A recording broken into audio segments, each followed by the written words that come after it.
All right, this video covers the next two worksheet things, the how to start up the motors, the outputs, and then also how to program the inputs. So first we're going to talk about this is remember the beginning template that I've got here. You've got all my different things are here, all my different sensors, all my different motors, and then down here, this is the task main. This is where for most of what we're doing, all programming occurs here. There's only a couple advanced things at the end that don't. These are what we call curly braces right here. These are the curly braces. Everything happens inside the curly braces under the task main.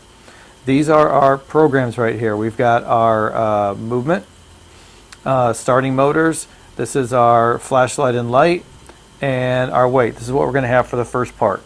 You put everything in here and you just drag and drop. It's really easy. So if I want to start a motor, I click on Start Motor. I drag it over to here. I like to leave at least one blank line. Don't put anything directly after the curly braces, but you have something like this. Now I want to start my motor. What are my motors called? I have a left motor and a right motor. So if I double click on this, the whole thing highlights and I can start typing left, and as I type it, it tells me some possibilities. If you always do this and then click on that way I know it's going to be spelled right. I know whether something's capitalized or not. And then I'm going to put in the speed. I'm going to say 65 because that's about half speed, which a lot of things say half speed. And you'll notice there's a semicolon here at the end. That tells me that's the end of that line. Now, you'll see this green up here. You'll notice how that turned red. These are commands. There's a lot of different color things going on here. If I hit this double line like that, it went from red to green. And now I can type on in here motor.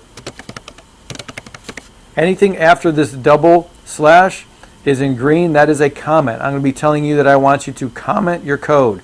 You tell what's going on here. So now if I just left it like this, I talked about this in class, nothing would happen. You would think the motor would just start and keep on going. No, because the program just runs right through this, whoosh, and then it's done. Nothing happened. The motor might have started for a millisecond. I need to tell it, no, before the program ends, let's wait with that on. So I grab a wait. Milliseconds, if you want to have less than a second, that would be thousandths of a second. So I would have 2,000 milliseconds if I want 2 seconds. Or if I just grab this one and bring it here, those are seconds. So I double click on that, it highlights, and I put 5. Okay? Okay, and then and you can use the tab or whatever to bring it over a ways. Hit that double slash.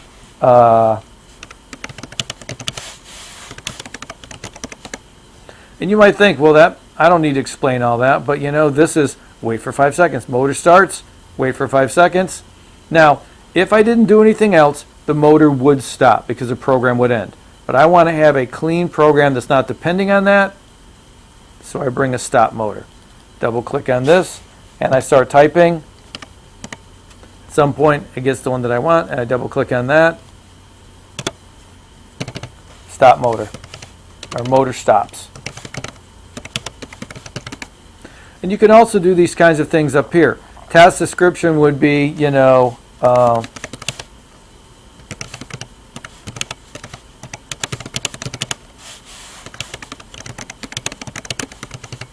something like that. Pseudocode is where you're not writing it like this. Actually, this would be more of a pseudocode probably than a task description. I want to run a pump for 5 seconds and stop. Yeah, I want to run a pump for 5 seconds, and then that would be it. So this right here would be my program to start it for 5 seconds. And you're going to do the same thing for, this could be my flashlight. It could be my LED. Those are my main driven things. Those are my main outputs. Motors is the major output. So you're going to, most of that first one, the outputs, is doing this kind of thing. And if I want to turn my motor in the opposite direction, -65. That runs it in the opposite direction. So that's forward and backwards, or clockwise, counterclockwise, whatever. So that's how you do that. So that's most of the first one, is going through these things and starting one motor, then maybe starting the next motor, then waiting, and so it's a collection of those things. So it's pretty straightforward. What you would do before you run it, click on Robot, and click Compile Program. What that does, oh, it runs it. It didn't like it. Okay, what did I do wrong here? Errors. I've got a, oh, I don't know. That's something else. That's something it did. What did it say? I'm not sure. I'll have to look at that. That was because I did the one with the POE. Quad. I think that's just quad. And it's missing something. Must end with, yeah, so there's some things missing here. I'm not sure what's going on. But down here, everything's okay. In fact, let me pause this. Okay, I fixed it. What it was in my inputs and outputs. What had happened was, let me just show you. Under my quad, this had no sensor. It had the name, but there was nothing there. And so that was my problem. Once I clicked on this and did that, now when I run my compile program, so if you it's just an example. It shows you if there's anything wrong with your program before you download it. Always do a compile program before you do compile and download. That sends it to the actual test bed. Always do this first and look for something. If, for example, if I leave that off and I compile, it says errors. Down here it says undefined variable left modo. And so because I had a typo, when I put the R in there, then it will go away. If I take off one of these things are critical. Watch what happens here. Compile program. It says expected a semicolon, found await. In other words, it just kept going. It thinks this is it. It didn't find any signal that said it's the end of that line of code. So this has to be there. That's why the drag and drop is much better than typing this stuff in individually. And it's the easier way to go. So now if I compile, you can see everything is good. You can also, instead of red ones, you can get yellow ones, which means it shouldn't, we think this is what it should be. I can't think of an example. You'll see some yellow ones, and it'll suggest, always look down here whenever you see an X and try to figure out, it'll actually even give you, it'll give you the, if I call that, and I'm not sure what this will say, all kinds of stuff here. Undefined procedure, calling procedure, too many, it does all this, but it'll tell you line 34, so, and it'll have it up here. So it's really easy to fix everything. So that's how you, the initially debug your program. You'll have some where there'll be a whole column of X's here, and a lot of times it's just a missing semicolon somehow, all in between here. And so you do that first before you download it. So that's pretty much the first one. To do the second one, which is about, let me delete this, which is about the inputs, that's where you use the until commands. These are how we do switches. And in fact, if and there's also, just like in Word and stuff, there's a undo and a redo. So I can put that up because actually I wanted that there. Because now what I'm going to do, I start my motor. Let's say I start my motor, but it's not that I want to wait 5 seconds. I want to stop when I push a button. If I want to do it when I push a button, okay, do not use this one. This command, you'll see it says there until LCD is pressed, a button on the LCD. We don't have the LCD. Do not use until button. You can either use until bump or until touch. Okay? And if you can read these, it says, does it until the touch sensor is pressed in.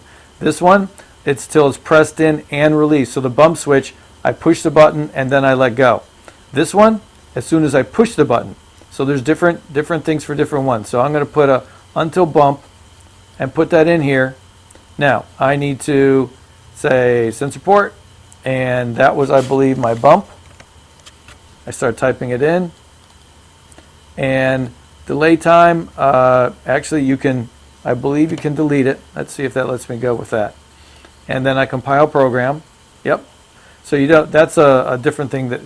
It's the delay between when you release it. Sometimes you need it, but for most not. So what happens now, the motor starts and will keep running forever until you press and release the bump switch, and then it will stop. So now you're starting to control. Now this is we're going to talk about open loops versus closed loop. This is a closed loop, meaning it will stop when that's pushed immediately. The timer is an open loop, and we'll talk about that, what that all means. But basically, you're doing this with everything. So you have, all of these things are until. So you're just going to change this thing here. You're going to change it until the potentiometer has been turned, or until your hand is with less than 12 inches above the sonar, or until your hand is until the light of it, and it's all in there. So that's basically very straightforward. You're just using all of these until commands here.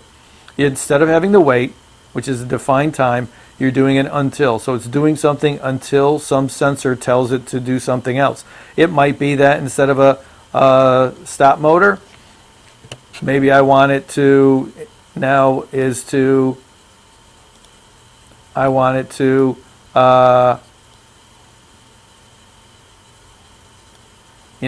I might want to go left motor,